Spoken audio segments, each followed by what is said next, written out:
Welcome to the DJN TV Chill Room Chat, your space to unwind and talk shop. This episode is sponsored by MadeByDJs.com, innovative tools designed specifically by DJs for DJs. DJEventPlanner.com, the industry standard for streamlining your business and booking faster. And DJRequests.com, the easiest way to manage your dance floor's vibe in real time. Support the show by using our Amazon affiliate link at djntv.com/Amazon. Now, let's get into the mix.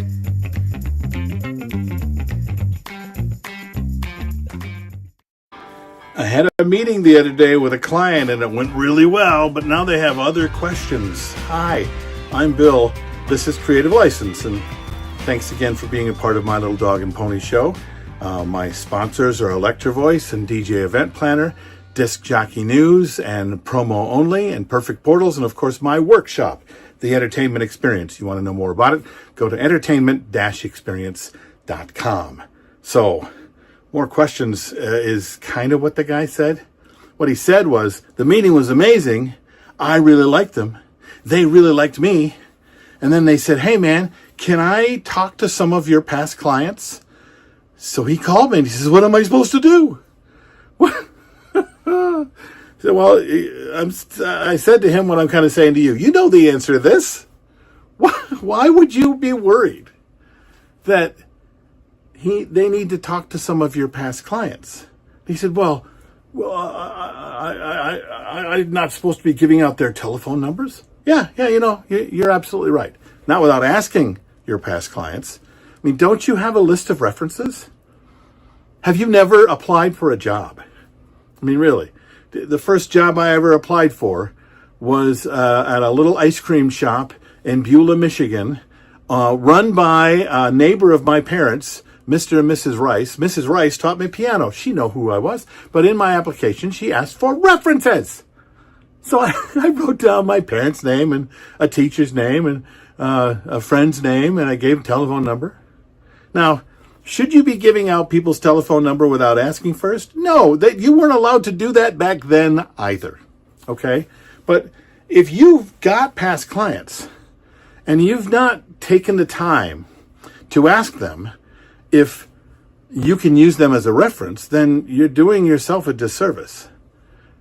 Because there are a lot of guys out there, I'm finding out, that when they get the question, can I look at some references, they don't have them. They're afraid to talk to their past clients and say, hey, can I use you as a reference? Why aren't you? Are you worried that they might say something that will not be, will not sound good? Are they going to say something negative about the service you provided for them? If they are, then you need to look at that. And well, let's go back. When you're all done with your clientele, do you give them a chance to talk about the event? Do you send them an evaluation form?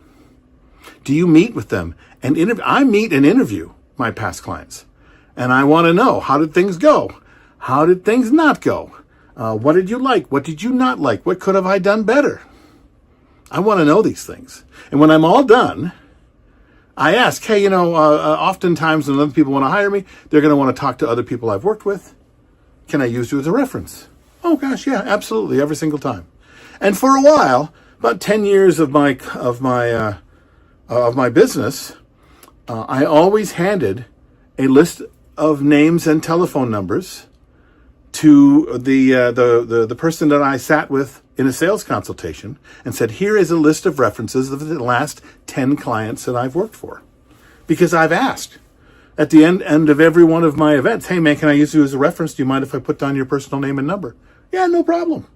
So I add the next name up. So I always had the last 10 people I've worked for. And I slide it across, even when they don't ask. When they do ask, that's an opportunity for you, because those people are actually going to call. And then they're going to hear from somebody else, he's amazing, instead of hearing just from you that I'm amazing. Look, I'll listen to a car dealer tell me all day that they're the best car dealer and they sell the best Toyota trucks. They're saying it, but if my neighbor says, I buy only Toyota trucks and I only buy it from Big Dave's down the street, I am going to be more inclined to work with Big Dave.